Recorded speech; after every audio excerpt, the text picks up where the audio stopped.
225 days until the Texas Longhorns play football again.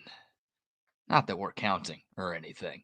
What will the Longhorns look like when they take the field to open up the 2025 season at Ohio State on August 30th? We'll discuss on today's edition of the BK Show. What's up, guys and gals? Welcome in to another edition of the BK Show. And I'm joined once again by my great friend and one of the best Longhorn content creators in the world, Steven from Fanatic Perspective, kind enough to join us again on the BK Show. And Steven, you and I were chopping it up right before we started this live stream, and you said you're ready to talk some ball. Good to see you again, my man. How are you? I'm doing well, BK. Can't wait. Let's get it. Absolutely. Absolutely. Yeah, we wish we were previewing a game that kicks off on Monday night, but hey, still a great season for the Longhorns and still plenty of reasons for excitement about the future of this program. So, Steven, it's been a hectic week. I mean, the Longhorns have had a mass exodus over the last few days. And look, it's the sign of a healthy program. When you've got a bunch of guys declaring for the NFL draft, that means you've got talented players that are getting developed. That's been an issue at Texas for a long, long time. So Texas had 11 guys drafted last year. They'll probably top that number again this year, but obviously a lot of holes and a lot of guys to replace going into 2025. So I wanted to kind of run down your list of projected starters for Texas next season and get your thoughts on some position battles that we'll need to keep an eye on throughout the course of the offseason, and also talk transfer portal, try to figure out what the biggest needs are for Steve Sarkisian and company this offseason. So we'll start on offense. We'll start with the quarterback. I think Quinn Ewers is gone, right? Are we done with all of these transfer portal rumors? Oh, this team's offering him $6 million. This team's offering him $8 million. Quinn Ewers is gone. Arch Manning's the guy, right? We're done with all that. Weird. It is officially Arch Manning season here at Texas. It's officially the Arch Manning era here at BK. And look, thank you to number 3. Thank you to Quinn Ewers. He helped turn this thing around. I think a lot of people forget when he took over at quarterback, we were a 5-7 football team. We were not a bowl eligible when he took over as a redshirt freshman. And, you know, the good, bad, and indifferent with Quinn, we are grateful for his services. And, you know, he led back-to-back playoff teams here at the University of Texas, 2 teams that made the Final Four back-to-back years. So, yeah, it's time for Arch. And I'm excited as hell to see Arch Manning play football. And I think the cool thing about it is we got a glimpse this past year because we know Quinn had some injury issues. And so we actually got a sneak peek of what an Arch offense would look like under Steve Sarkisian, how he would operate it. And I know a lot of us are excited and thrilled with his skill set. And another year of development, wanting more of that. So that's your baseline you're starting with, BK, is Arch. Yeah. Right? Yeah. It's pretty crazy to think about, right? I mean, Quinn Ewers was the highest ranked high school recruit that Texas brought in since a guy named Vincent Paul Young. And the excitement level for Quinn once he transferred to Texas pales in comparison to the excitement level of the Arch Manning era. I mean, look, you go to a bunch of games at DKR, like whenever that guy came into a game, whether it was 2 years ago or this past season, it'd be the loudest cheer of the game. I mean, Texas could score 5 touchdowns in a row, and then, oh, Arch Manning comes into the game. You're going to get a louder cheer for that than you would whenever Texas gets into the end zone. So, yeah, the excitement level is through the roof for this young man. And it's so rare that in this era of college football, the NIL era, the transfer portal era, the fact that Texas has a guy as talented as Arch who is willing to stick around and wait his turn. I mean, everyone and their mother wanted Arch Manning to transfer, right? Like how many articles were posted online over the last couple of years, like, oh, potential transfer destinations for Arch Manning. I think Sark handled it incredibly well, but also you credit Arch Manning for being willing to stick around, wait for his opportunity, and develop in this system. And that combined with what you said, what we saw from him in the 2.5 starts or 2.5 games he really played in last year, has everybody super optimistic about what he's going to look like. And it has people feeling like there's not going to be a huge learning curve for Arch once he actually takes over. That's the point, though, BK. And I think we've lost the art of understanding quarterback development and the nuance of quarterback development. Guys like Tom Brady, guys like Troy Aikman have talked about this very recently, and the wave of wanting to see the young guys, whether it's at the college level or the NFL level, be great right away, right? And if you Huh. look at some of these guys recently, even a Jaden Daniels, who's about to play a divisional playoff game against the Detroit Lions, look at his path, right? All that time at Arizona State, the first year at LSU, it takes time. And I think the Manning family, credit to them in raising Arch in a way where it's like, hey, we're in no rush. You don't rush this. The very few people come along and they're great instantly right away. And right now it's defenses, the nuance and everything, it's harder than ever. So with Arch, the patience of understanding, hey, every day in the quarterback room is a day of growth. And the longer we're here, that's a benefit. That's a benefit, not a negative. So the rush to just get out there and do whatever, and then how quickly we are when you're not productive as a young guy to turn around and say, "Oh, he's a bust. He can't play." Blah blah blah. That's why I like the path. But we also got the benefit of seeing something from Arch. Yeah. He's not coming in cold, right? So that's it's. I think we're getting the best of both worlds with the way his development has gone, and also taking over a team that's going to be very talented. That team he's going to be able to get to run. Yeah, that's well said. And look, when Arch committed to Texas, he committed to Texas, but he also committed to Steve Sarkisian, right? Like he wants to be developed by Steve Sarkisian, who's one of the best quarterback developers of the last 20 years of college football. So, yeah, he wanted to learn Sark's offense that obviously has a lot of pro style elements to it. And he wanted to get developed like some of the other really good college quarterbacks that Sark has had the chance to work with going back to his days really as an offensive coordinator and his days as a quarterback coach at USC in the Carson Palmer era at the start of the Mm-hmm. 2000s. So all of those things, yeah. I mean, you and I can do 50 videos talking about how excited Right. we are about Arch, and maybe we will over the course of the offseason. So we know he's the starting quarterback. What about the running back position, Steve? As we go through the offense first, CJ Baxter will come back. Look, he was slated to be the starter for Texas this past season. Obviously, the knee injury misses the entirety of 2024. Should be good to go to start 2025. You got him waiting in the wings, but of course, Trey Wisner just put together a 1,000-yard season. Jared Gibson, I think, showed everybody a lot as a true freshman. Reason to believe that he's going to get better going into year two. What do you think the running back rotation looks like to open up next year? In an ideal world, you have your big 220-pound 5-star, all every can do everything, full menu back, and Cedric Baxter coming back, right? But the reality is he's coming off of a torn ACL. He's also a guy that was injury prone quite a bit his freshman year, right? I mean, let's just be this. He was good and he developed. I thought he got better and better as his freshman year went on, Mhm. but he got injured a lot, right? And so now that's where I'm also grateful to have the Quintravian Wisner coming back, who in a lot of ways saved big chunks of the 2024 season. You will never be forgotten, sir. This is the first spot, BK, where I'm saying I need another guy in the portal. I need a got to get greedy. Ohio State went and got a Judkins in the portal, man, Yeah. in 2024. And they had Travion Henderson. But one thing with Travion Henderson is he had been banged up and had injuries throughout his career. Take that pressure off of Baxter. I'm not saying that CJ Baxter isn't going to be all world everything and be what he can be, but we can't be in the business next year of he goes down and I'm relying on Jared Gibson and Quintravian Wisner, and that's the room. Hmm. And we're expecting to play 16 to 17 games. Go get greedy and get another starting caliber running back in that room. That's my opinion on that, BK.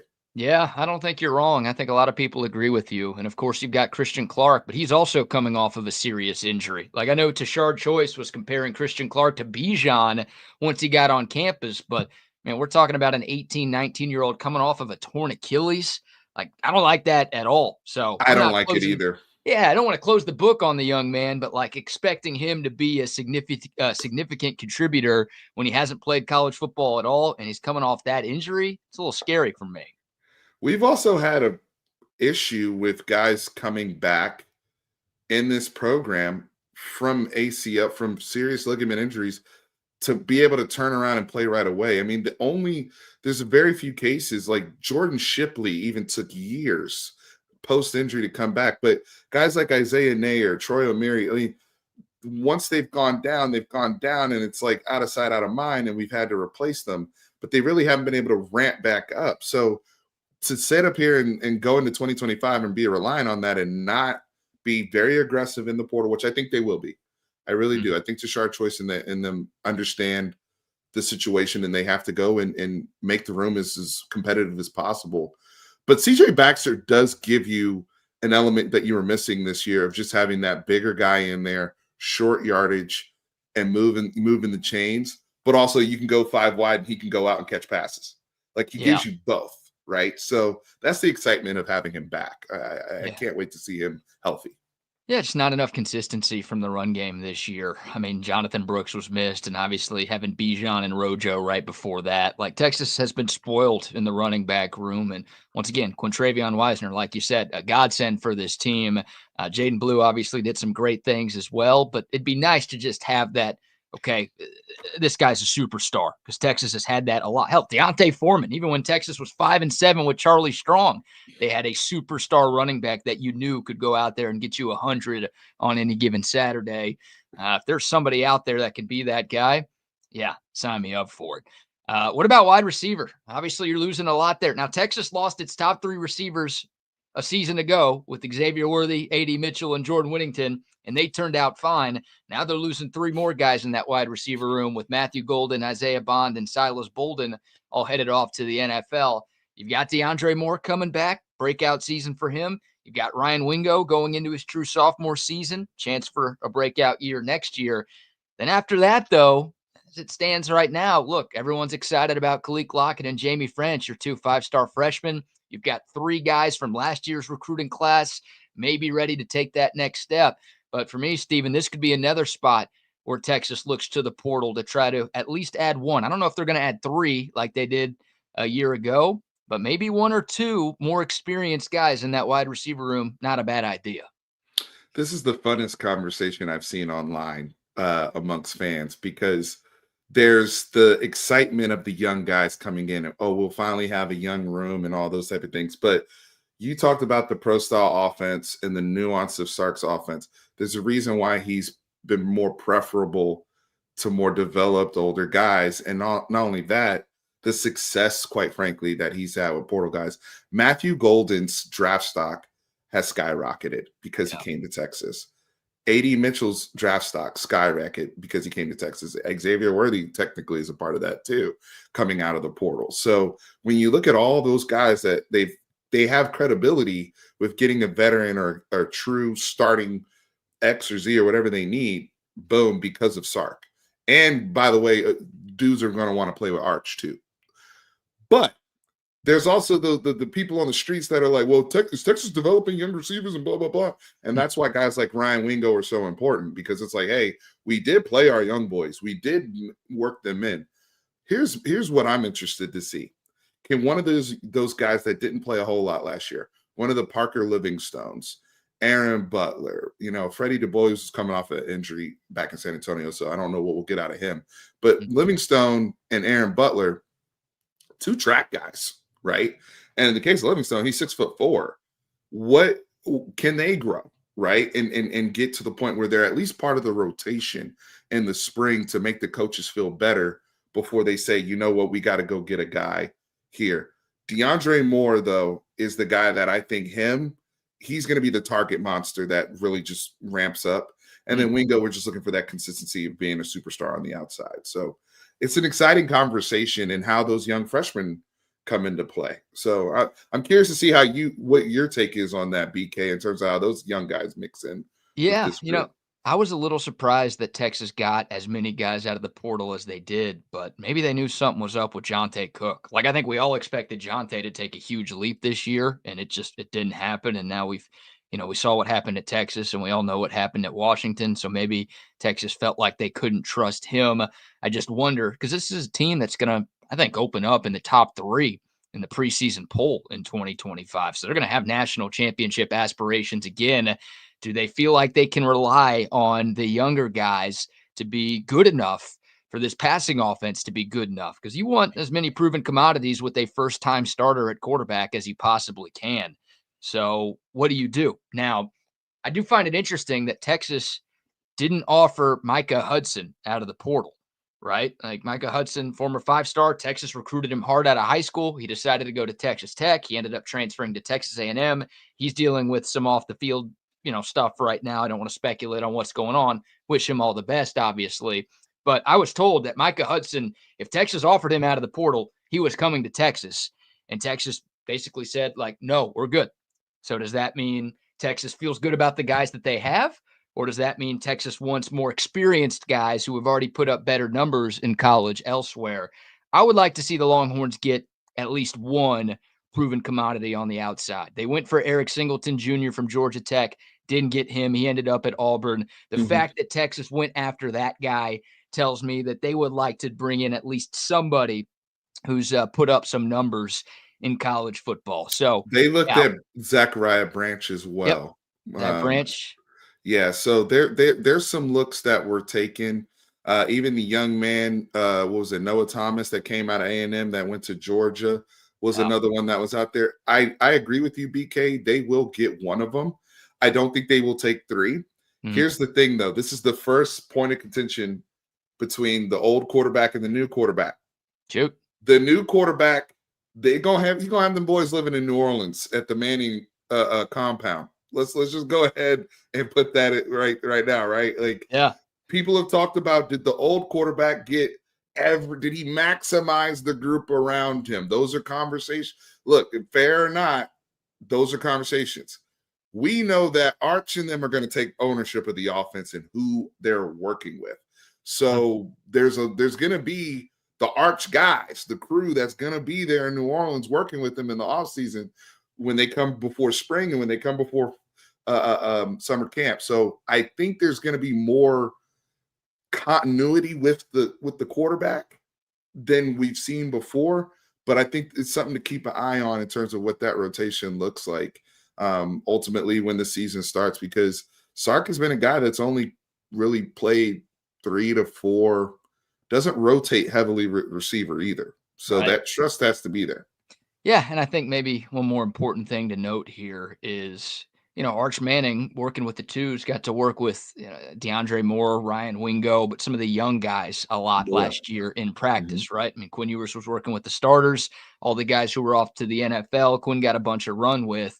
Maybe Arch has already built up some chemistry with some of the younger, less proven guys on this roster, in addition to what you said. So, yeah, I think Texas will get one.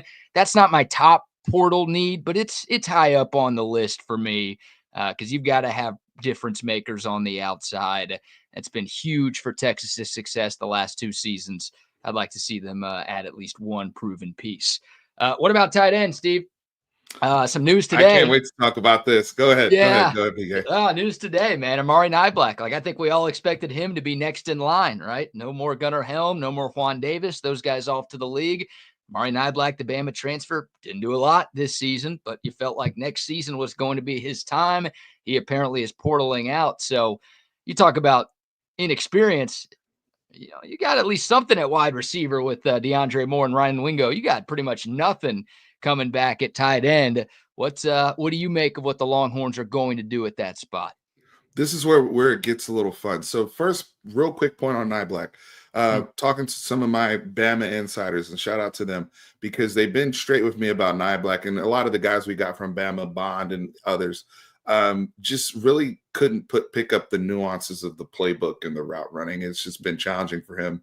They were a little surprised why he picked Sark's offense, to be frank with you, because when he got on the field, whenever he caught a ball, he looks, obviously he's talented, he looks capable, but when you can't play up at game speed and because you don't know what's going on, that's a challenge, right? So that's what I've heard from them, and it seems to be consistent with what we saw at Texas. Now, in terms of the group, Jordan Washington, I think, has a lot of ability and a lot of talent. We've heard a lot of great things behind the scenes. He just didn't play because we knew we had Gunnar Helm and Juan Davis and some of the other guys. I mean, he was the fourth guy, right? Right. Essentially. So you feel good still with his. I like the fact that he added weight. He was a very underrated recruit. There's an ace in the hole though, because they are, to me, this is another portal area. Just Yeah. common sense tells you that. But the ace in the hole to me is Michael Terry III out of San Antonio, because he was the one that was recruited to be the everything guy that Sark said he has never had. His recruiting pitch was very unique from the other guys, like the Lockett's and the Frenches, who are more traditional receivers, right? Or McCutcheon, the traditional wide receivers. Michael Terry is a guy that can play running back, tight end, fullback, H back, receiver, right? Mhm. So the pitch for him was Puka Nakua.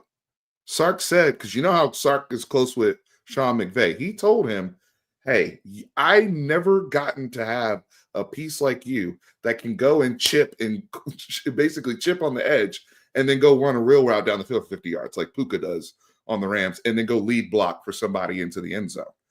They have a guy in Michael Terry who, by the way, spent with time with them during the playoffs. He's already on campus. He's already there, and he Oh, spent time. He practiced with them. yeah, good point. That's going to be an ace that a lot of people need to pay attention to down the road. We won't know what his position is, but he's going to be that guy that's going to be used very similar to, if you watch the Rams, think of Puka Nakua, think of Michael Terry. That could be a guy that helps you there, mitigate the challenges of 12 personnel and things of that sort. Yeah, I'm glad you brought that up. I'm pumped. I think every Texas fan was pumped when Michael Terry put pen to paper and signed with the Longhorns because of all he can provide to an offense. And hell, there's a thought that he could play some defense too at the collegiate level.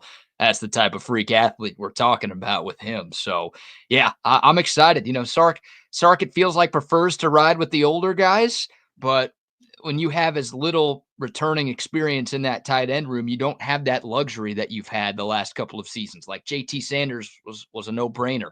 Gunnar Helm this past season, a no-brainer as your starter. This year, a little bit more of a debate, a little bit more up in the air. So excited about Jordan Washington with everything we've heard about him behind the scenes. He put on 30 pounds this year, Steve, 220 to Sounded like 250. it's good weight too. That's what Yeah. I'm hearing. Love that. And look, it's important to be able to block in this Steve Sarkisian offense. That's why Juan Davis got as much run as he got, right? Because he was a really good blocker at tight end. So Jordan Washington's like, well, if I want to get some PT here, I might need to put on a few LBs so I can block well enough to get some run. You got Spencer Shannon, 6'7, 255. If that guy can catch at all, like Right. he could be fun. But yeah, it's like the spring game. We all love this spring game. You go every year. We love it. We preview it. We recap it. I don't know if there's a position outside of quarterback, because it's quarterback, that I'm going to be more excited to watch in the spring game in a couple of months than tight end, because I want to see what all of these dudes are capable of, and if any of these guys look like they could be a difference maker early on when we get to the fall. Sark says all the time the second most important position in my offense is tight end. Yeah. He says that all the time. And like you said, Spencer Shannon and Will Randall, Arch's teammate from Isidore Newman, I believe they're the only other two scholarship tight ends on the roster, right? So I definitely think they're going to go and, I wanted to get that Purdue guy. He Oh, looked man. really good.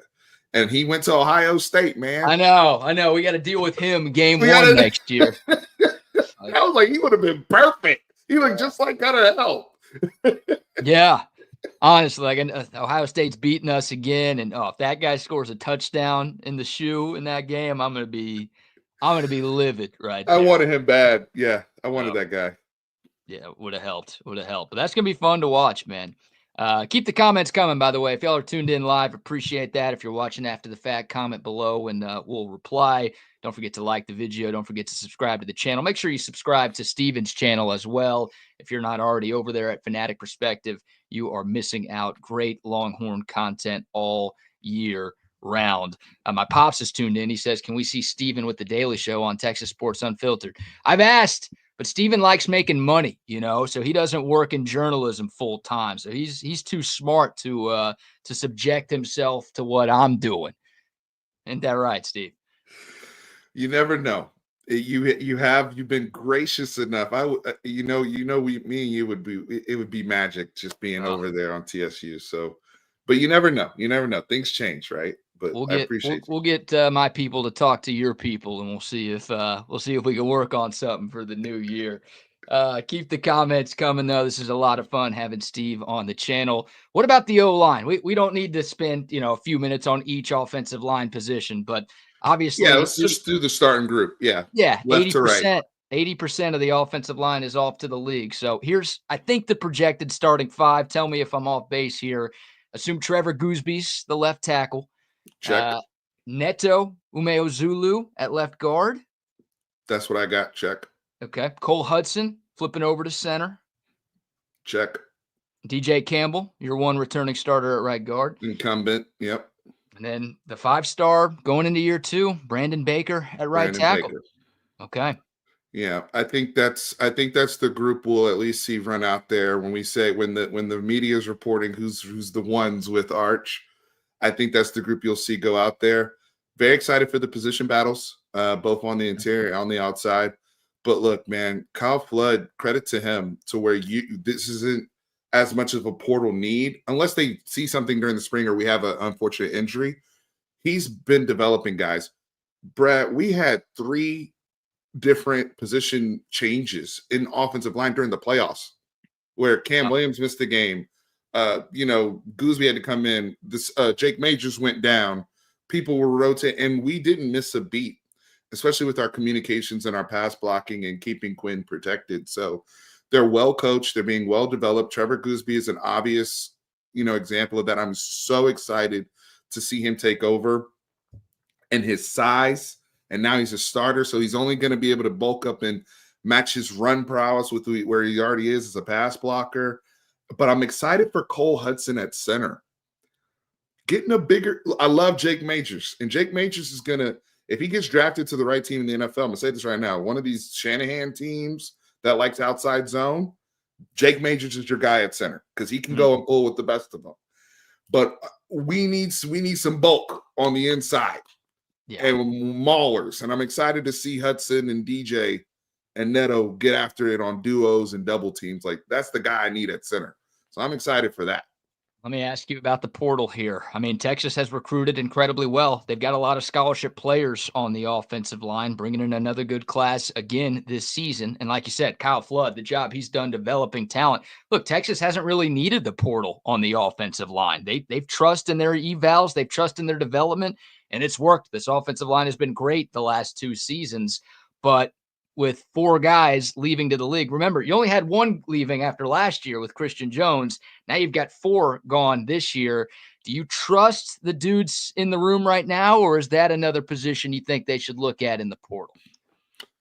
I wouldn't look at it until post-spring. I mean, I really would give them because I think Brandon Baker can be – I mean, we haven't seen him play football in that the same way we've seen Gooseby, but we watched Trevor Gooseby come in the most hostile – place you could possibly ask, and he played outstanding football with no problem. Yeah. So Baker does that, and we expect growing pains, by the way, right? Like, I don't expect them to be all world when they go to Ohio State. They're going to have to do some things to help those guys. But when you're taking from the portal at offensive line, it's somebody that's coming in to start, right? Like, you don't add it's the offensive lineman. If you're good, you already be at a school post spring. Yeah. Right. So it's either somebody that got beat out or there's an injury. I don't see us like tight end is a need. Running back to me is a need. I don't know. I want to see how this group plays out because I'm excited about even some guys that are behind that haven't gotten as much time, younger guys that are developing that can play. So we'll see. I think you're dead on. I think Texas is going to wait till after the spring, and I think they're going to hope that they don't need to bring anybody from the portal. And I'm not worried about the starting 5. Like, as crazy as that might sound, considering, we haven't seen Neto really at all. We haven't seen Brandon Baker at all. But, like, I trust those guys. I trust the 5 guys that Texas has to play well when needed. But the depth, right, behind those guys, do you have enough there to where, look, injuries happen. Texas was remarkably healthy on the O-line for most of the year. Now, down the stretch, like you said, A&M, postseason, you had some injuries pop up, which sucked. But for the first 11 games, it felt like I think Texas did have the same starting 5 for all 11 of those games. So odds of that happening 2 years in a row, probably not high. I'll knock on wood so nobody blames this video for something happening. But making sure you've got some depth just in case. And I got to ask, Steven, I haven't checked. I'm too pissed to look at anything Ohio State. I'm not even sure I'm going to watch the game on Monday because I'm so bitter. Jack not Jack Reacher, Jack Sawyer. Jack And Sawyer, who acts like Jack Reacher. he does. He does. Him and JT, those guys won't be there in the fall, right? We don't have to worry about those No, two. Okay. Just, I'm sure they've got 5 stars waiting in the wing, but as long as they'll have those some guys five are gone, stars. I'll, Yeah, I'll but feel a lot better. it won't be that those two won't be there on August 30th. God, thank God for that. All right. So by my count, it's 2 returning starters for the Texas offense, right? It's DeAndre Moore and it's DJ Campbell, and that's it.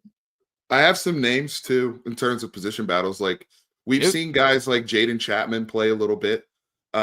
So that's a guy that could potentially compete.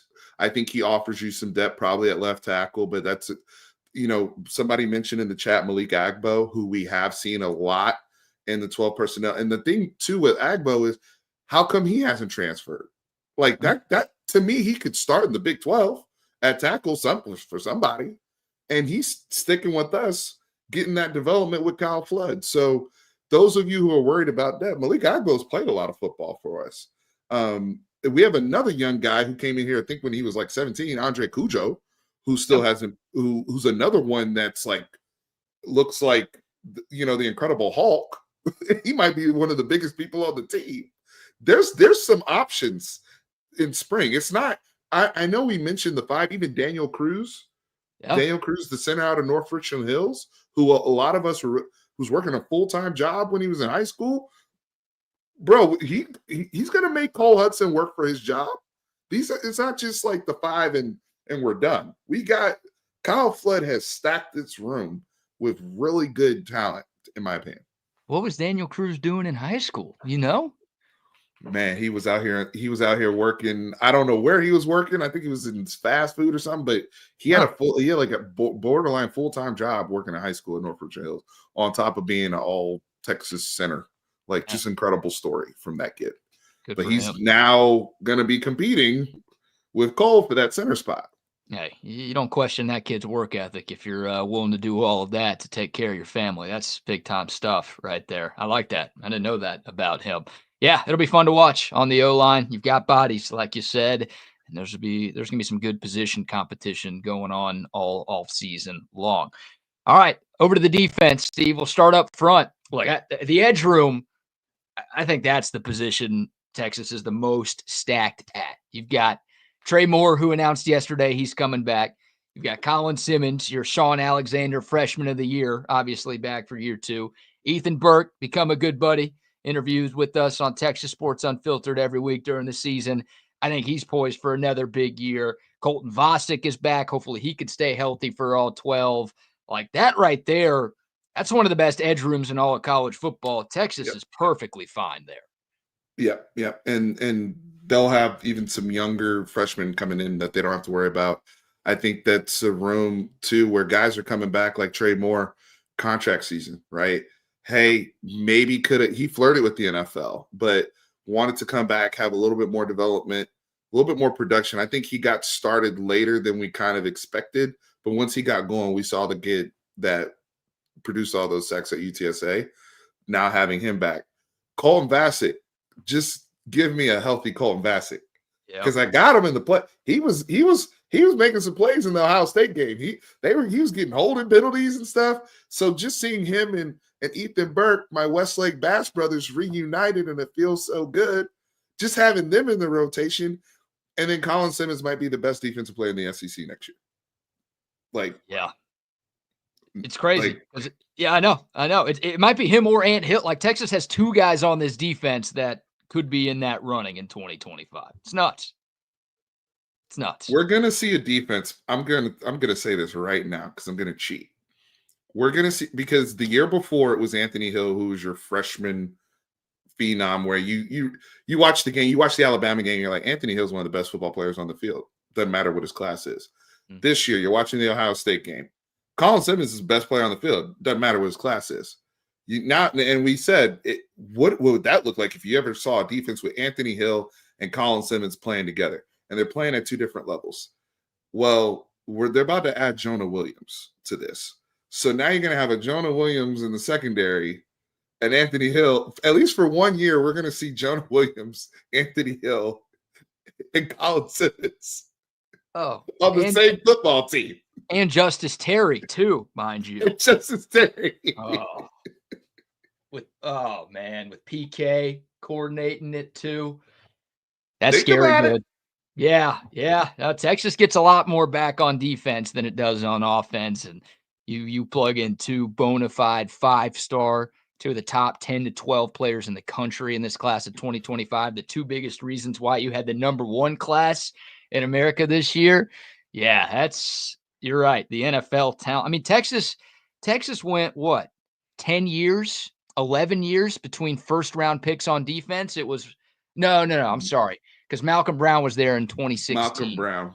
last pick of the first round. But still, you went from Malcolm Brown to Byron Murphy without a first round pick on defense. I think Texas will have one this year with Jahdae Barron. You talk about Ant Hill next year. You talk about Colin Simmons the year after that, and then maybe Jonah and Justice the year after that. Like, it's going to be an annual thing hearing a Texas defensive player have his name called on night one of the NFL draft.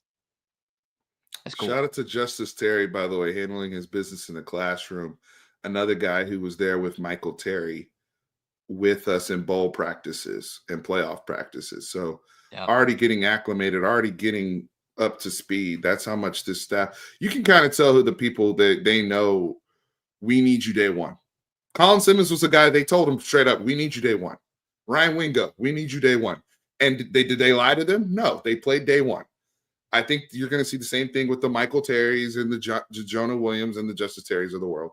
Same thing with this group. Yeah, well said. Well, speaking of Justice Terry, let's go to the interior of the Texas D-line because that's a spot where the Longhorns are losing a lot, right? I mean, their top 5 snap getters from 2024 are all gone.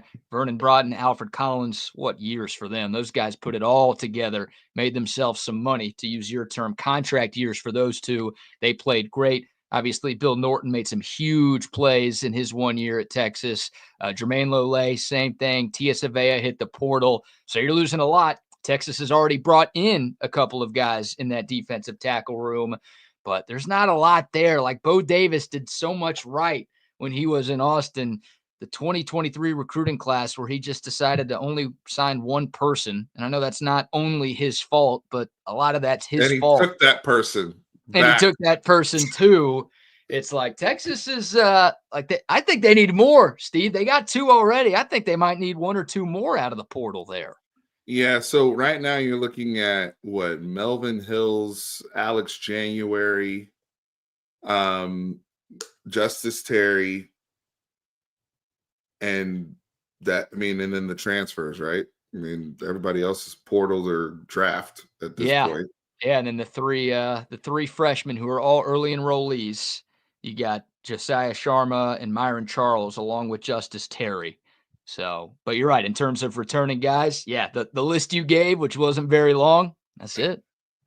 So this is where it's gonna hurt. All that excitement, I'm still excited, guys, but we got to be realistic. I've always said on my channel, the fastest way to a national championship in college football or getting yourself back is on the defensive line in college. Like, it's just, and I think we showed that over the last 2 years with how dominant the play was with the defensive line. People didn't think we could be remotely near the unit we were with Tavondre Sweat and Byron Murphy. And damn it, they got there at the end of the season. They just didn't have that same toughness on the other side when it came to short yardage. If they did, they'd be playing on Monday night. That's the reality of the situation. And it sucks because it's like those two groups got you to the semifinal. They got you to the Final Four 2 years. And I realistically don't see how they're going to have a group remotely close to those guys again. Again, our edges are nice. We're going to be crazy at edge. But we're going to have to figure something out. I think it's going to have to be another portal run. And the thing with the portal with these defensive tackles, they're all mercenaries and they all want lots of money, right? Like the Bear Alexanders that extort people and all these other guys out here. Y'all know what I'm talking about. Oh, if yeah. you want a good defensive tackle. Hey, like, have you donated today to the Texas One Fund, Steve? Have you done your part? We're not doing enough, I guess. I mean, my God, those guys are just holding everybody for ransom right now. They know their value. Oh. They know their value. So what's going to happen Jonathan Miller, there you go. Alex January, who did play. Again, another guy who did play in the Ohio State game. So we had some good rep. You're going to have some of these young guys ahead of schedule. Yeah. Justice Terry's going to have to be good day one. Alex January is going to have to be, Vernon Broughton his senior year, not Vernon Broughton early days, right? He doesn't have the luxury of having 3 or 4 years. Like, we need that production right now. That's the reality of the situation in that room as it stands, especially going into spring practice. It's light, and that's an area in the SEC. In the SEC, you don't want to be light there. No, you're right. And look, I was nervous about the D tackle room going into last year just because we hadn't seen Alfred Collins and Vernon Broughton play consistent football in their first few years in Austin. But you could rely on the fact that those guys were behind 2 studs. Those guys did contribute in 2023, and those guys knew the defense because they had been here. So you at least had that going for you. And they were great. There wasn't much of a drop off at all. And they were under contract years, and they both delivered. You're right. When the money, they both delivered. They got there. They finally hit that potential, what we thought we were getting, and to give him credit. And Kenny Baker, I give Kenny Baker credit too. Like, I thought the guys got better during this. I saw in-season development coaching wise with them. And that's crazy because none of us knew what to expect with Kenny Baker, right? Replacing Bo Davis, it's like, ain't no way he's going to be able to do this. Like, Bo Davis couldn't figure out Alfred Collins and Vernon Broughton. And you're telling me this guy, this random assistant D-line coach from the Dolphins, is going to come in and unlock the potential of these guys when Bo Davis, as proven as he is, couldn't do it? I had my doubts. I think everybody did. I feel like there was a lot of deleted tweets about Kenny Baker over the course of this season. He was awesome. And I think in 1 year, Steven, he's got my trust. I think he's got most people's trust too. That's hilarious. The deleted tweets. I love it. I love it. That's a tweets. BK special right there. Hey, yeah, you got some people out here deleting tweets. That's how I know you're doing good work. Hey, steal that. Steal that. Use that on Fanatic Perspective. I don't need a works cited page. I don't need any of that. No MLA, none of that shit. It's all you. It's all you. But that's a big spot. And hey, contract years before we go to linebacker. I mean, Cole Brevard, Travis Shaw, like those guys, could they be next in line? We haven't seen it here, but those guys have started elsewhere. Sure. It's money-making seasons for them, so maybe they can find their way here in Austin. The good news, though, about the D tackle spot, like edge and linebacker, Texas is in a really good spot. Now, they lose some depth at linebacker because David Benda's gone and Mo Blackwell is gone, and those guys, reserve roles, but meant a lot for Texas, and they made some plays for Texas. But Ant Hill and Leonga Lafau, that's a pretty good 1-2 punch right there up the middle. Though the combination of those two with the amount of football experience that they gathered is just of immeasurable value for Texas in that defense. And when you think about Johnny Nansen and what PK and them want to do, having all these ends connected and the diversity of how their coverages work, it's perfect having them back because Anthony Hill is a player that plays his growth. If he takes the same growth that he's done the last 2 years, I mean, this is a guy who's now looking at, can he be a first round pick, right? As a linebacker and putting it all together and having, one of those Butkus type years. That's going to be the expectation for Anthony Hill. And then, behind him, I mean, just competitively, at least they're gonna gobble up a lot of snaps too, BK, because you want those guys on the field. They're so good. So I'm excited about this linebacker room, just with the top end talent that they have to lead not just the room but the team. Anthony Hill's a team leader. He is. Yeah, he was pretty much from day one. And obviously, the older he's gotten, the more he's developed into that. And you're right, it feels like he gets better by the week. And I'm fascinated to see how the NFL views Ant Hill because I think, like, if Texas had more proven linebackers this past year, I wonder if Ant Hill would have stayed on the edge. I think that guy can be an elite edge rusher. And we saw that at times in his freshman year. Didn't play it very much last year. 5.5 sacks his freshman year. Outstanding, finishing at the quarterback. So that's but we still do stuff where we have the T&E stuff with him and Colin Simmons on the same side. And we watch offensive guards and guys just freak out like they don't know, which I would do too if I saw 0 and 11 lined up on the same side. It's like 2 Micah Parsons. You know what I would do? I would go full Ole Miss player and fake hurt, fake being injured. I'm out this play, coach. I can't do this anymore. Someone, I'm tapping out. Someone come in for me. I don't want any part of those two dudes if they're staring me down. Commissioner Sankey said that they're gonna start policing that stuff out the game. He said he didn't name names, but we know he was talking to Lane. Oh He didn't yeah. name names, but he said we got to get that crap out the game, man. Yeah, I think he did say, yeah, the guy who DM'd Sidney Thomas, you've got to stop. You've got to stop doing that, please. And he left it at that. He didn't name names, but he might as well have done that. Longhorn Football Edits, where's the super chat button? This channel's new. We got to get to 1,000 subscribers on the BK show before that's possible. But what I will ask you to do next time Steve does a live to show him support, go make that super chat over there on Fanatic Perspective. My brother, kind enough on a Friday night to spend some time talking ball with us. That's big time right there. Oh, this is fun. This is fun. You know what's that's just one quick tidbit on the linebacker stuff. Shoot. We dropped Trey Moore in coverage a lot at the end of the season, and he was like functional at it, right? Like, dare I say, to the point where it's like, hey, this might be a better fit for you long term for your NFL path with your size of maybe being more of an outside linebacker type in a 3-4.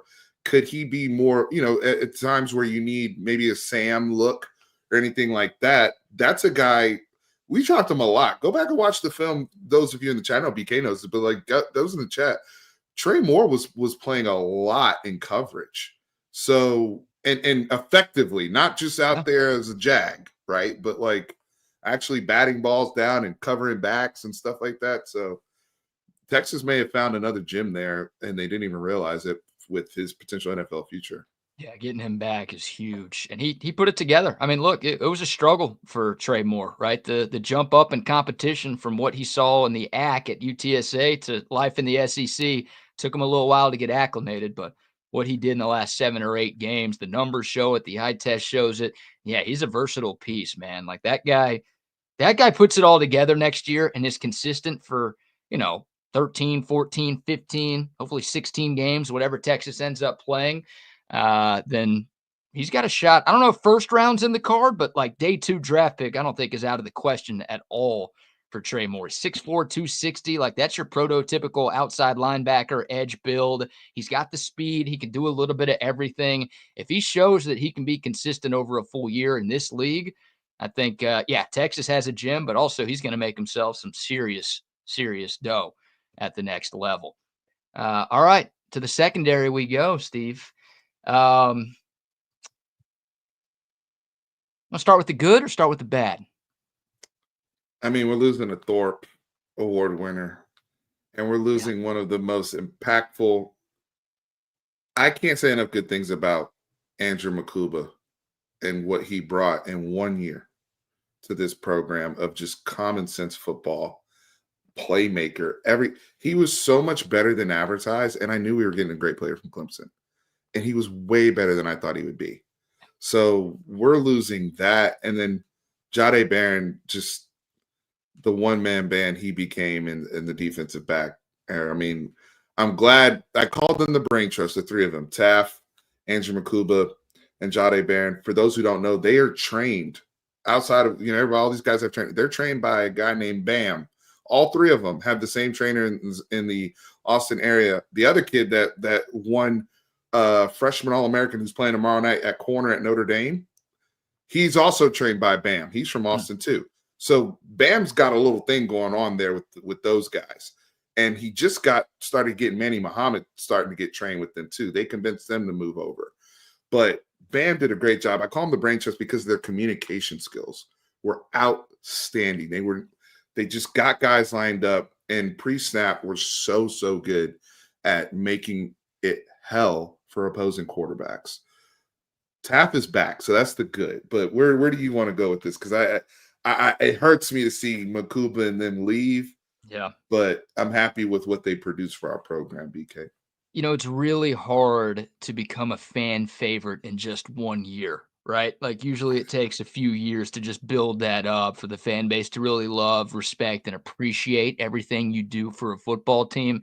I think Andrew Makuba, in the span of the 4 months he was here, did that and then so. Like, he's one of my favorite Longhorns ever with what Me he did. too. It's crazy to say because, yeah, 1 year here, and I was pissed. He pissed me off when he left out of high school, right? Like, you hate losing to Right. local kids. He goes to Clemson, and it's like, God, with this defense, we really could have used you for 3 years, Cougs. But he developed under, Clemson, played in some big games at Clemson, comes back home and was huge for this Texas defense. So, yeah, he will be missed. And I mean, we could spend 20 minutes talking about Jahdae Barron, and you talk about guys like we were all pretty pumped when he announced he was coming back for 2024. I didn't think he'd be that good. We knew he'd be good. We knew he was an important piece for this defense, turning things around on the back end, but I didn't see Thorpe Award coming at all from him.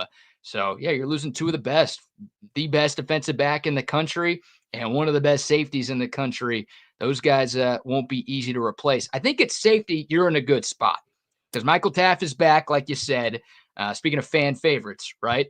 I don't know if anybody outside of Austin likes him anymore, but whatever. Derek Williams Jr., another guy coming off serious injury, but when he played, he showed us a ton. And then Jelani McDonald towards the end of the season really stepped up, plus Jonah Williams, who we talked about earlier. I think at safety, yeah, replacing Cougs is not going to be easy, but you've got enough there to where you should still have one of the better safety groups in college football. Derek Williams, I'm really interested because of the same reason I mentioned earlier with coming off of an injury. Have we seen these guys return to form the following season?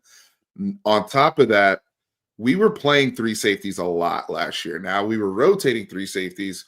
And by the Iowa State game, we just said, F it. Everybody else want to play three safeties. We want to play three safeties too. We had Jelani McDonald out there with Makuba and Tatley. And at that point, we were just, everybody's running three safeties. So it's going to be interesting because where does Derek Williams fit in if he is healthy? Jelani McDonald has now grown into being that pretty much the ideal fit of what you want next to a Michael Taft. And his communication skills have now grown. Jonah Williams is going to play. Jonah Williams is not a guy that's a guy that it's going to, I don't want to say Caleb Downs, but like that's the type of expectation you're looking for from a guy like that in year one. That's how good Jonah Williams can be. And if they keep him around the second level, I'm telling y'all. So now with that's three safeties I just mentioned before I get to Derek Williams. Here's the thing. How versatile can we be? Can Derek Williams play some nickel? Right? Because Jalen Gilbo was holding it down there, but I think he was good, not great, right? There's some competitive I think there's other spots where we can maybe work some guys in, but it's going to be interesting. The safety room's deep. We haven't even mentioned Xavier or Johnson Rebel, who also are trying to play. Like the safety room is deep. Dude, you read my mind because I was going to bring up the can you cross train some of those safeties to play corner and or nickel because you're a little short-handed at those spots compared to what you have at safety. I think you've got so much talent in the safety room, and yeah, maybe you'll have three on the field at various times, but it almost feels like you could have 4 or 5 of those guys on the field if you're just trying to get your best 11, which every defensive coach talks about. We want our best 11 on the field as often as we can. You might have 4 or 5 guys in that safety room who are a part of that mix. Jonah's, I know it sounds like I'm hyping him up, but to your point about best 11, I think there's a reality he's one of your best 11 already. Like that's how good that kid's going to be. Again, Derek Williams with the injury, I just want to see, because before the injury, we wouldn't have seen Jelani McDonald because Derek Williams was holding it down and he got a turnover in every big game. He got a turnover in the Michigan game, and then he made old boy fumble. He hit stick old boy in the Oklahoma game. Yeah. If y'all remember that, before he went down. Yeah. And he was a demon on special teams. He was one of our best special teams players, which Lord knows we need to improve that. So there's a lot that Derek Williams was giving us. And just the fact that he was always solid in the open field too. So, man, but at corner, I guess you look at, you Kobe Black, coming into that role. Manny's coming back. For those who are worried about Manny, the value has been taken care of. So, checks were in the mail. He's back. And obviously, another year, Jalen. I want to see Gilbo improve Yeah. and get better, be more aware, make more plays. He's solid, but I want to see that growth. But somebody mentioned Santana Wilson, guys like that too. The Wardell Macks of the world, the Santana Wilsons of the world. Can they give me some competitive snaps? Because we saw Gavin Holmes come in and help us at the end of the year. Can one of those guys fulfill those snaps? Right. So I'm curious to see what y'all's thoughts there with the other DBs. Yeah. Did you mention Warren Roberson too? I did not. I've only really seen him on special teams when they Yeah. called his butt out all the time. Yeah, we only hear about him when there's a holding Number on 24. 24. Yeah, like that guy's not good enough for everybody to know his number. That means he's bad enough at committing penalties to where, yeah, we all like every time there's a flag on a punt return or a kickoff return, it's 24. You just know it's 24. The refs don't even have to call it. Just move the ball back 10 yards, and then we know it. We Come know who it on, is already. Warren. Come on, Warren. I I need you to know. turn it around, man. Become my Keaton Crawford. That's who I missed this year. Become my guy on special teams where now I hear your number.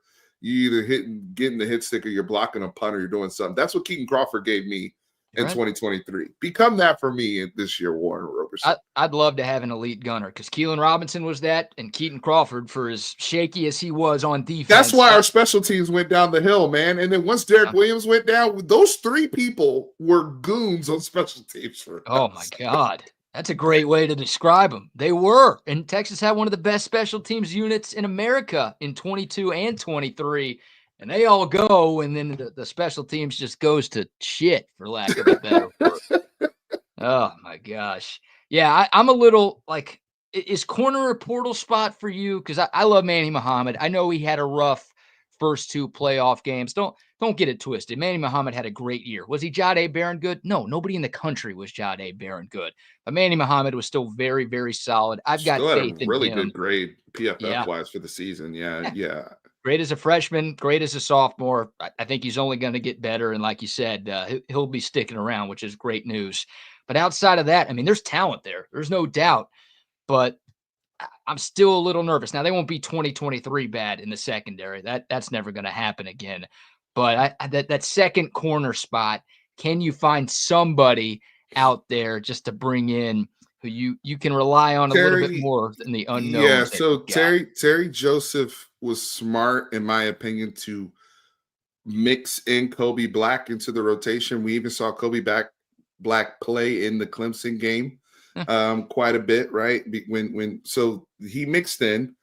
But to your point, I think we'll hear it early in spring, man. Honestly, if those guys, if the Wardell Max and those other guys aren't ready to go and give them the depth they're looking for, I think they're going to jump right in the portal and get a corner. They've shown that already. They went and got Javion Cole one year. They went and got Gavin Holmes another year.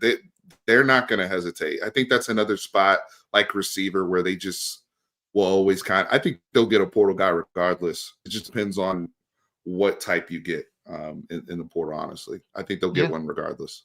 Just kind of hoping Javion Cole would come back. He put his name in the portal, and look, maybe just this level was a little too much for him. Did some good things at San Jose State. Obviously, that got him the opportunity here. I would have liked to have seen maybe what he had next year. Thought he could have had a shot to compete for a starting spot outside of Muhammad, but things didn't work out. All right, a couple more minutes, Steve. We'll get to that special teams. What about kicker? We're trying to project the starting lineup in this video. I mean, Bert Auburn was the guy for 3 years minus one game. That one game was the most recent game that Texas played in. Will Stone's coming back. As of now, Bert Auburn's not in the portal, but, the portal opens again after the spring. What is Jeff Banks going to do there? Any guesses? I'm going to phrase this in a way that's going to make us feel good. This is the sign of not just a healthy program, but a program that's definitely ranked in the top 3. When one of your top 3 position battles is kicker. Think about it. Yeah. That's when you know you're in a good spot. Now, it's an important spot because it costs us an SEC championship. I'm saying that now I'm frustrated again. It costs us like people are talking about, like, the narrative even with Quinn Ewers would be different about him in big games and beating Georgia if Bert makes his kicks. So I'm just being blunt. But that position battle is going to have everybody in Austin, Texas.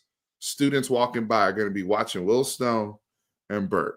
Will Stone and Burt. And I think it's going to go back and forth, and it's probably going to go into the season unless somebody just goes away with it being consistent.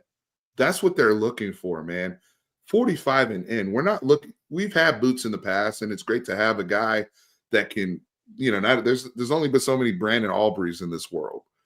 But damn it, 40 and in, especially indoors, brother. We can't I can't have you with the yips. I know. I like to call Texas. I like to call us KU, not Kansas, but Kicker U. I mean, Phil Dawson and Hunter Lawrence and Justin Tucker and Cameron Dicker and Anthony Fair. Like, that's just modern era. The list goes on and on of like elite kickers that Texas has had. And I thought Burt Auburn was that. We all did. The guy set a Big 12 record for most consecutive field goals made. He was first team preseason All SEC this year. Like, he was next in line. And then just all season long, he was bad. And then Texas really needed him down the stretch because, Texas was blowing out a lot of teams early. But you get to the postseason against great teams, every point matters, and your kicker couldn't deliver. So, yeah, I mean, Burt wasn't right all year, BK. No, even the Michigan game, that first drive we had, like you said, when we were really rolling, we kind of ignored it, but he was missing kicks even then. And so now with Will Stone getting this opportunity, because I think there's a reason why he's the kickoff specialist, right? He's the one with the boot. Can he be consistent? There's something that they haven't seen from him for him to get the job when he got it against Ohio State. Now, he made both his extra points. He didn't get any opportunities. But early in the season, young football team, Arch Manning being there, we're going to need much better special teams play. Jeff Banks. And look, if that's another thing, if they're going to have the shakes in the spring, go straight to the portal. Go pay somebody. Agreed. We can't afford this again. Yeah, you're right. And I heard somebody comment on Texas Sports Unfiltered earlier today, like, fire Jeff Banks. It's like, no. He's one of the best in the country. He's also the tight end coach. Like, I think we all like he has what double we got. duty. And he's one of the best recruiters in America too. So Jeff Banks, we're lucky he's still here. Almost got a head coaching job. Thank God for Monkeygate and the pole assassin. Otherwise, we wouldn't have Jeff Banks if we're calling a spade here. But Texas had elite special teams in 22 and 23. But they were bad. I mean, ESPN's S&P Plus rankings had Texas in the 120s in special teams this season. That is just inexcusably bad. So, they got to figure that out. Cost you a championship. Yeah, it did. I mean, I would it's that serious. It cost you a championship. Almost cost you two. Almost cost you the Peach Bowl, right? Like, if it wasn't for 4th and 13, it's like, man, Burt Auburn might not. I don't want to say might not be alive. That's a stretch, but people would be calling for more than what they're calling for right now. I would like to say this though, for Burt's sake. I like Burt. And shout out to my, one of my subscribers who sent me a note and said, hey, from a psychological standpoint, it must be crazy being a college student going through that experience. If you're Burt Auburn himself, I hope whatever is in his life can just get back on track to be having fun. I thought the joy, I don't know what it is. Like the early years when he made all those kicks, he seemed to just have a joy. He used to just run out there with the cool hair and all that. I hope that mentally he can get back to that space. And I'd like to see him finish his Texas career on a very positive note. Yeah, we know he's capable of it. It's a mental thing right now. It always is with these kickers. And look, I'll tell you what, if Burt Auburn wants to send a message to Texas fans that next year is going to be different, you know what he has to do, right? Yeah. Like reverse Samson. Yeah, it's got to be done. I mean, look, Quinn Ewers between his first and second year, what did he do? Got rid of it, took a step, showed that he's a leader, showed that he's a better player. I know that's Auburn's luscious locks are what make him unique. He's the only kicker that actually gets recognized on campus in America, but maybe that's a problem. He's got to get rid of that hair for me to truly believe that he cares about winning, Steven. Hey, he that criticism is deserved, BK. And no more Christmas in July suits if we're going to talk about that too, because he's always out there looking like the Riddler coming into these games. I don't need you kicking like the Riddler. Oh my God! You know what I'm saying? I do want to. Do we know? We might need him in the portal. I don't know. It might be better than what we got right now. Who knows? Shout out to Michael Kern, though. He had his Yeah, best game of the season against Ohio State, he punted his did. ass off out of nowhere. Out of Like, nowhere. I feel for it. If he did that earlier, like, we wouldn't be talking about Jack Bowmeister as this team's punter. But hopefully he stays. Hopefully Curran stays because he's going into his second year. So Bowmeister's here for a year. He goes, and then you've got 2 years of Curran. Like, that's good at punter, yeah, right? I'm like, if you had punted like that all year, I know. I know. That's frustrating. They got to get special teams right. All right. Anything we haven't hit here? This has been great. A lot of fun. Appreciate everybody tuning in on a Friday night. My goodness, the likes, the comments. Please subscribe if you haven't done so already. Please subscribe to Steven's channel as well. Just search Fanatic Perspective on YouTube. I saw our guy Double D say he subscribed earlier thank you, in Double the D. video. So great content all the time. But anything else you got to get off your chest here on a Friday, Steve? Longhorn football edits mentioned does Cade Phillips get some snaps? Those are some of the guys. I think. Do we know the final number of how many early enrollees we have that'll be here during the spring? It was some crazy number. I think like almost maybe even 80% of the class, if not more than that, are early enrollees. But as long as he's one of them that's here, I believe he is. Yeah. To me, he has the natural size already to compete. It's just going to come down to technique and confidence. What got Manny on the field so early was his technique. He was really good at just being glued whenever he got in for Ryan Watts and had to play on the boundary. And his tackling was good enough in his run fits. But technique-wise, any of these young guys, that's always the biggest hurdle from high school, where you just athletically you can stick with. Obviously, you can just be glued to people. Yeah. Versus college, and it's a whole different animal, right? Well, you're going up against guys that look like me in high school. There aren't any of me in college, so like it's a different game right there. To answer your question, about 22 early enrollees of the 25 Woo! 22 and Chinese. 25. So we're almost at an 22. A. We're at an A. Is that wow, that's almost 90% territory or something like that. My math's not great, but like we right there in that range. You're the guy with like the real smart people job. You're asking the journalist to try to do that here. No, but that's outstanding. That's what the calculator 88%. says. Okay, so I was 88% of the B plus. class. For me in school, that might as well be an A right there. I'll take B plus any chance I could get. For early enrollee, that means like y'all realize like that means everybody's grade situation. Think about the times we used to sweat out people's grade situations. Oh, I don't even know if so-and-so is going to make it to campus. He may not qualify. We had a tight end, a few Devonair Clarington, the Florida Five. Like, oh man, these guys never were even close to qualifying academically. Florida Five. What a blast from the past that is. Oh my God. Those of you who are old enough to remember that. I know, unfortunately, BK was there when it was going on. Yeah, I tried to remove that from my memory, and then here we go. Like they couldn't even qualify. We have people not only that are here as early, that are graduating early to come here. And it's not qualifying when you're a student like us, Steven. It's a little easier to qualify when you're good at football or good at sports, and man. Hey, Texas playing the SEC game, baby. I love it. We got to do it a little more. But I will say this, following up on that, how about culture? Like, that's what Sark has created here.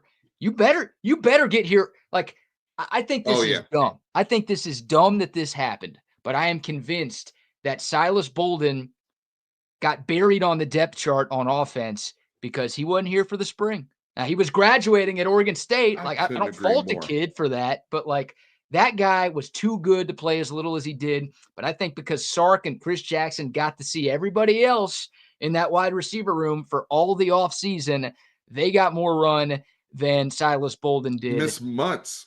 Yeah. If you want that playing time and if you want it early, you better get here early. Otherwise, it's going to be an uphill battle. Oregon State is on quarters and we were on the semester. Like, I agree, man. So stupid. So stupid. But I said that. I was saying that last year. I was like, Silas Bolden not being here is that's tough. Like Uh, these guys are competing right now. right now, So learning the offense, competing, all the above. So, all right, that's going to do it for this one. This was a lot of fun. Steven, can't thank you enough for coming back on the show, brother. Much appreciated. thank you for having me on. Fanatic Perspective is where you can find me on all platforms, on YouTube. Y'all, it's the Arch era, like we said up top of the video. I'm really excited to see this team come together and him taking ownership of this team and just all the storylines and the additional eyeballs. Texas, y'all thought people had eyeballs on Texas before.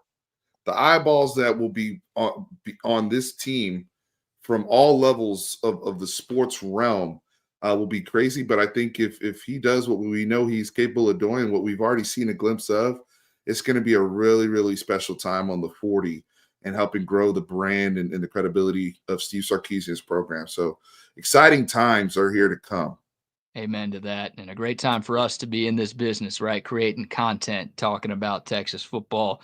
It is a beautiful thing. Don't forget to follow Steven on Twitter as well. Search Fanatic Perspective. You can find him there. And don't forget, give this a thumbs up. Subscribe to this channel if you haven't done so already. On our way to 1,000 subs. We're trying to play catch up to Steve. We're about 11,000 behind, so we're on our way. You'll be there in no time with the I hope stuff I you're hope I putting out. don't catch up. I hope you keep growing. Like I hope I get to 11K, but you're at like 30K at that point. So the whole rising tides bit or high tide, whatever that guy says in that. Rising tide raises all ships, BK. There you go. That's the one right there. That's going to do it. Appreciate y'all tuning in. Thanks for the comments. And until next time, remember, when you watch the BK show, you rule. Y'all have a good one. See you tomorrow.